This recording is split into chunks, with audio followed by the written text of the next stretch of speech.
വിശുദ്ധ ലൂക്കാ സുവിശേഷകൻ. ലൂക്ക അന്ത്യോക്യായിൽ വിജാതീയ മാതാപിതാക്കന്മാരിൽ നിന്ന് ജനിച്ചു. ഏഷ്യയിലെ പ്രസിദ്ധ വിദ്യാലയങ്ങൾ അന്ന് അന്ത്യോക്യായിലായിരുന്നതുകൊണ്ട് ലൂക്കായ്ക്ക് നല്ല വിദ്യാഭ്യാസം ലഭിച്ചു.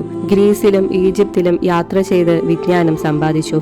പൗലോസ് ലീഹ ത്രോവാസിൽ നിന്ന് ഫിലിപ്പയിലേക്ക് പോകും വഴി ലൂക്ക മാനസാന്തരപ്പെട്ട് അദ്ദേഹത്തിന്റെ കൂടെ പ്രേക്ഷിത യാത്രകൾ നടത്തിക്കൊണ്ടിരുന്നു. 53-ലോ 55-ലോ ആരംഭിച്ച ഈ ബന്ധം സ്ലീഹായുടെ മരണം വരെ നിലനിന്നു. കേസറിയായിൽ വെച്ച് കാരാഗൃഹത്തിൽ അടയ്ക്കപ്പെട്ടപ്പോഴും റോമാ യാത്രയിലും ലൂക്ക അദ്ദേഹത്തെ അനുയാത്ര ചെയ്തു. കൊളോസ്യർക്കുള്ള ലേഖനത്തിൽ സ്ലീഹ വിശുദ്ധ ലൂക്കായെ എന്റെ പ്രിയപ്പെട്ട വൈദ്യൻ എന്ന് സംബോധന ചെയ്തിരിക്കുന്നു. സ്ലീഹ അദ്ദേഹത്തെ സഹപ്രവർത്തകൻ എന്നും വിളിച്ചു കാണുന്നുണ്ട്. ലൂക്ക തന്റെ സുവിശേഷം 60-ാം ആണ്ടിൽ അക്കായിൽ വെച്ച് എഴുതിയെന്ന് പറയപ്പെടുന്നു. സ്ലീഹായുടെ പ്രസംഗങ്ങളെ ആശ്രയിച്ചാണ് ലൂക്ക സുവിശേഷം എഴുതിയത്. എന്നാൽ പൗലോസും ലൂക്കായും ഈശോയുടെ ജീവിത സംഭവങ്ങൾക്ക് ദൃക്സാക്ഷികളല്ലാതിരിക്കെ ഈശോയുടെയും സ്നാപക യോഹന്നാന്റെയും ബാല്യത്തെ സംബന്ധിച്ച് നൽകുന്ന വിവരങ്ങൾ അദ്ദേഹത്തിന്റെ ഗവേഷണ ചാതുര്യം വിശുദ്ധമാക്കുന്നു. വിശുദ്ധ മത്തായും മാർക്കോസും നൽകാത്ത ചില സൂക്ഷ്മ വിവരങ്ങൾ ലൂക്ക നൽകിയിട്ടുണ്ട്. ദൈവമാതാവിന്റെ ചിത്രം ആദ്യം വരച്ചത് ലൂക്കയാണെന്ന് പറയപ്പെടുന്നു. അതിനാൽ ലൂക്ക ഒരു വിശ്വഗുരനും ചിത്രമെഴുത്തുകാരനുമായിരുന്നു.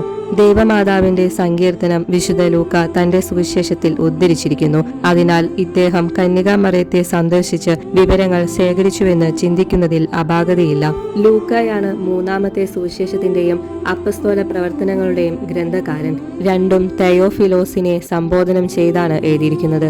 തെയോഫിലോസ് ഒരു ചരിത്ര പുരുഷനാണെന്നും അല്ലെന്നും അഭിപ്രായമുണ്ട്. ഒരു തൂലികാനാമമാണെന്നും വരാം. എന്തെന്നാൽ ഈശ്വരവത്സലൻ എന്നാണ് ഈ സംജ്ഞയുടെ വാചാർത്ഥ്യം. സുന്ദരവും സരളവും സാഹിത്യ ഗുണം തുളുമ്പുന്നതുമായ ഒരു ഗ്രീക്കു ശൈലിയാണ് കലാകാരനായ വിശുദ്ധ ലൂക്ക ഉപയോഗിച്ചിട്ടുള്ളത്.